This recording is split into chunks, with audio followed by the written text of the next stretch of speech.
తెలంగాణ ప్రజలకు నమస్కారం. ఈరోజు బక్క జెడ్సన్ ఫ్యాక్ట్స్ అంటే బీజేఎఫ్ కొత్త ఛానల్ నేను ఎలక్షన్స్ కు ముందుకెళ్ళిన ఉన్నది నాకు, కానీ దీన్ని అంత యాక్టివ్ గా పనిచేయలేదు. ఇప్పుడు తెలంగాణ ఇప్పుడున్న పరిస్థితి వచ్చిన తర్వాత ఖచ్చితంగా ఒక ఛానల్ పెట్టాలని చెప్పి చాలా మంది మిత్రులు చెప్పినాక మరి నేను కొన్ని వీడియోలు చేస్తున్నా.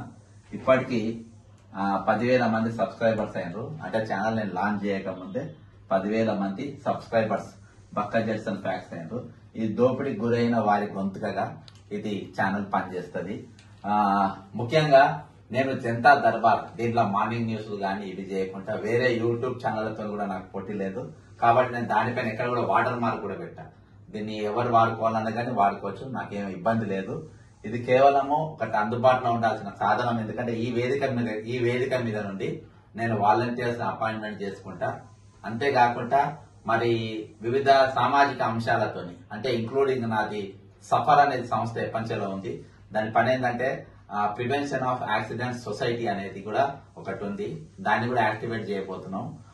కాబట్టి అదొకటి. ఇది ఎక్కడ కూడా మేము ఎవరి దగ్గర కూడా ఎటువంటి ఫండ్స్ రేజ్ చేయము. ఏడా గూగుల్ పే నంబర్లు కానీ ఇవి కానీ మేము ఎక్కడ కూడా డిస్ప్లే చేయము. ఇది మరొకసారి చెప్తున్నా, ఇది ఎవరికి కూడా పోటీ యూట్యూబ్ ఇది కాదు. ఈ ఛానల్ మీరు నేను వాటర్ మార్క్ పెట్టా, మీరు ఎవరైనా ఈ ఛానల్లో మీరు ఏమైనా కంటెంట్స్ కావాలన్నా కానీ మీరు వాడుకోవచ్చు. అంతేకాకుండా ఈరోజు బక్క జెడ్సన్ అఫీషియల్ బక్క జెడ్సన్ ఫ్యాక్ట్స్ మీరు దీన్ని సబ్స్క్రైబ్ చేసుకోండి. అంతేకాకుండా మీరు దీన్ని షేర్ చేయండి సాధ్యమైనంత వరకు. దీన్ని ఇందులో నేను ప్రతిరోజు అంటే ఒక శనివారం ఆదివారం ఏదైనా సెలవు దినాలు తప్ప ప్రతిరోజు జనతా దర్బార్ అనేది మేము ప్రతిరోజు పెడతాము. ఇదే దోపిడీ గురైన ప్రజలు, సామాన్యమైన ప్రజలు వాళ్ళు వచ్చి తమ విషయాలను, తమ గోడును, తమ బాధను ఇక్కడ తెలుపుకోవచ్చు. దీని ముందుకెళ్ళే మేము లైవ్ అయినా రికార్డింగ్ అయినా మేము పెడతాం. అయితే ఇప్పుడు మొట్టమొదటి స్టోరీ తీసుకుంటున్నాము. మొట్టమొదటి స్టోరీ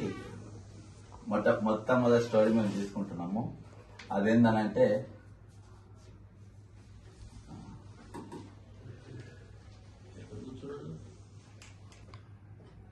ప్రపంచంలో నిన్న డెక్కన్ హెరాల్డ్ పేపర్ ఒక వార్త రాసింది.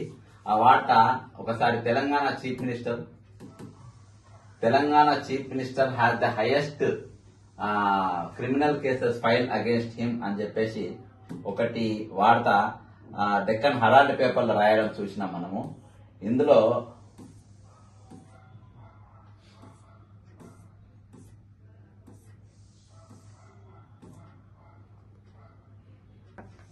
ఓకే, కాంగ్రెస్ పార్టీ ఒక ఐడియాలజీ గల పార్టీ, కాంగ్రెస్ పార్టీ ఎథిక్స్ గల పార్టీ, కాంగ్రెస్ పార్టీకి ఒక సిద్ధాంతం గల పార్టీ.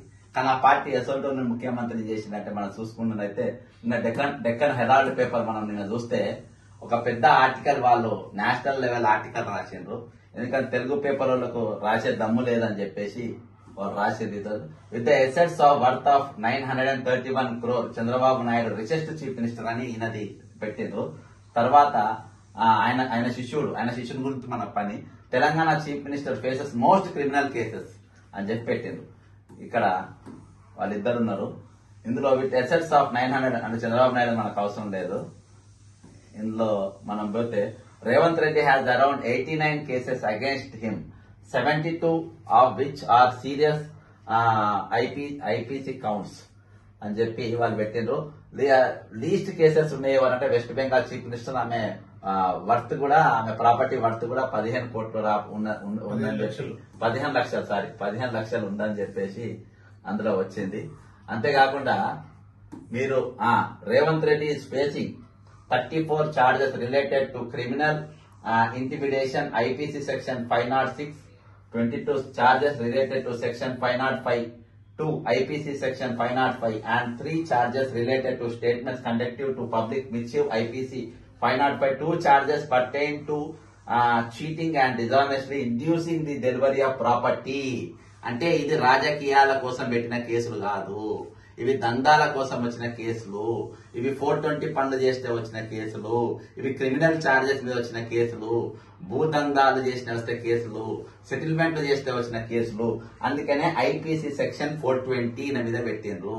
అంటే తెలంగాణకున్న ముఖ్యమంత్రి ఈ రోజు రాహుల్ గాంధీ, ప్రియాంక గాంధీ సిద్ధాంతం గల పార్టీల, ఐడియాలజీ ఉన్న పార్టీల, ఎథిక్స్ గల పార్టీల ఎటువంటి ముఖ్యమంత్రిని చేసిందంటే ఇదొక ప్రధానమంత్రి మరి పండిత్ జవహర్ లాల్ గారు జైలుకు పోయిండ్రు, మహాత్మా గాంధీ గారు జైలుకు పోయిండ్రు, వాళ్ళని చూపించి ఈయన కూడా జైలుకు పోయిండు కదా, వాళ్ళు బొంగలేంది ఈయన పోయింది తప్ప అంటే వాళ్ళు భారతదేశం స్వతంత్రం కోసం జైలుకు పోయిండ్రు. ఈయన 420 పనులు, చీటింగ్ పనులు, ల్యాండ్ మాఫియా, భూ కబ్జాలు, బెదిరింపులు, చీటింగ్ ఇవి చేసిపోయిండ్రు.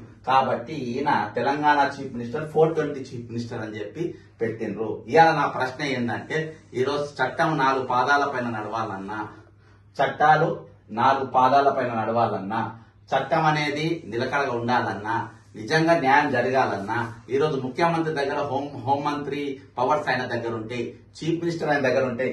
89 కేసులున్న ముఖ్యమంత్రి పైన ఏ విధంగా కోర్టులల్లో పోలీసులు వాదించగలుగుతారు, పోలీసులు ఏ విధంగా ఛార్జ్ షీట్లు ఫైల్ చేయగలుగుతారు, పోలీసులు ఈయన వ్యతిరేకంగా ఏ విధంగా ముందడుగు వేయగలుగుతారు అనే దానిపైన మరి మాజీ మంత్రి జగదీశ్వర్ రెడ్డి సుప్రీంకోర్టులో కేసు కూడా వేశారు. దాన్ని కొట్టేసి మీరు హైకోర్టునే చూసుకోమన్నారు. కాబట్టి ఈ రోజు రాష్ట్రపతి గారు, గవర్నర్ మీరు ఇన్వాల్వ్ కావాలి. ఈ రోజు ఇన్ని కేసులో ఉండి ఈ కేసుల పైన ఒక మార్గదర్శకంగా ఉండాల్సిన వ్యక్తి, మరి ఇన్ని కేసులు పెట్టుకున్నటువంటి వ్యక్తి ఏ విధంగా మరి ముఖ్యమంత్రిగా ఉండగలుగుతారు, ఈయన వ్యతిరేకంగా ఏ విధంగా సాక్ష్యాలు సేకరించగలుగుతారు అనేది ఒక ప్రశ్నార్థకరం. ఈ రోజు నిజంగా న్యాయం పైన, చట్టం పైన గౌరవం కలగాలంటే వీటి 89 కేసులు కనీసం కోర్టులల్లో శిక్షలు పడడం ముచ్చట తర్వాత కనీసం కోర్టులల్లో ఈ కేసులు నడవాలన్నా, ఈ కోర్టుకు ముఖ్యమంత్రి రెగ్యులర్ అటెండ్ కావాలన్నా ఈ రోజు ఈ కేసులన్నీ పక్క రాష్ట్రానికి బదిలీ చేయాల్సిన అవసరం ఉన్నది. ఎక్కడైతే ఇప్పుడు బీజేపీ ఉన్న రాష్ట్రాలు